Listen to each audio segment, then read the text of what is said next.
पहिली मुलींची शाळा काढली, शाळेची घंटा वाजली, टन टन टन टन टन टन टन. मुली आल्या शाळेत शिकायला. मुलींना शिकवायला कोण घराच्या बाहेर पडलं? अरे माझी सावित्रीबाई फुले. घराचा उंबरा ओलांडला, शाळेमध्ये गेले. अरे त्या काळातल्या लोकांनी सावित्रीबाई फुलेंच्या अंगावरती दगड मारून फेकले, शेण मारलं, चिखलाचं पाणी मारलं, पण सावित्रीबाई फुलेनं घेतलेला वसा टाकला नाही. कष्ट केले, मेहनत केले. अरे सावित्रीबाई फुले स्वप्न पाहायच्या, रक्तबंबाळ व्हायच्या, हे दगड मारून फेकायचे, पण सावित्रीबाई फुलेनं धर्म टिकवला. तुम्हाला शिक्षण देण्यासाठी सावित्रीबाईनं आपल्या जीवाचं रणकंदन करून घेतलं. माझ्या महात्मा ज्योतिराव फुलेंनी एक नाही दोन नाही, आपल्या पदरच्या खर्चानं अरे 25 शाळा माझ्या महात्मा ज्योतिराव फुलेंनी सुरू केल्या.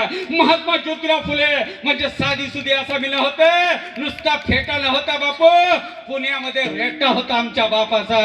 अशा महात्मा ज्योतिराव फुलेंनी आणि सावित्रीबाई फुलेनं तुम्हाला शिक्षण दिलं. त्या शिक्षणाचा परिणाम काय झाला? तुम्ही डॉक्टर झाला, इंजिनियर झाला, तुम्ही IAS झाला, IPS झाला, तुम्ही इस्रोत गेलात, नासात गेला. अरे राजकीय सत्ता तुम्ही ताब्यात घेतली, गावाचा सरपंच झाला, आमदार झाला, मंत्री झाला, मुख्यमंत्री झाला, देशाचा प्रधानमंत्री झाला, नव्हे नव्हे देशाच्या सर्वोच्च पदाचे अधिकारी राष्ट्रपती प्रतिभा पाटील आणि द्रौपदी मुर्मू सुद्धा तुम्ही झाल्या. पोरं बी शिकल्या आणि पोरी बी शिकल्या, सांगतात ज्ञानाच्या गोष्टी. अरे पोरं बी शिकल्या आणि पोरी बी शिकल्या, सांगतात ज्ञानाच्या गोष्टी. माझे ज्योतिबान, माझ्या सावित्रीबाईनं, माझे ज्योतिबान, माझ्या सावित्रीनं सोन्यानं भरली होती. माझ्या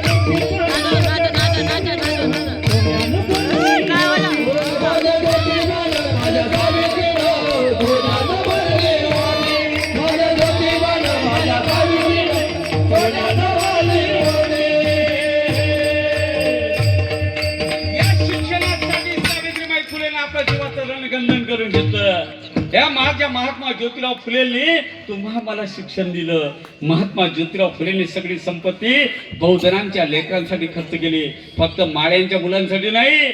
मराठा, माळी, तेली, तांबोळी, न्हावी, सुतार, धनगर सगळ्या जाती अस्पृश्यांसाठी सुद्धा माझ्या महात्मा ज्योतिराव फुलेंनी शाळा काढल्या, माझ्या सावित्रीबाई फुलेंनी काढल्या. शिक्षणाची देवता कोण?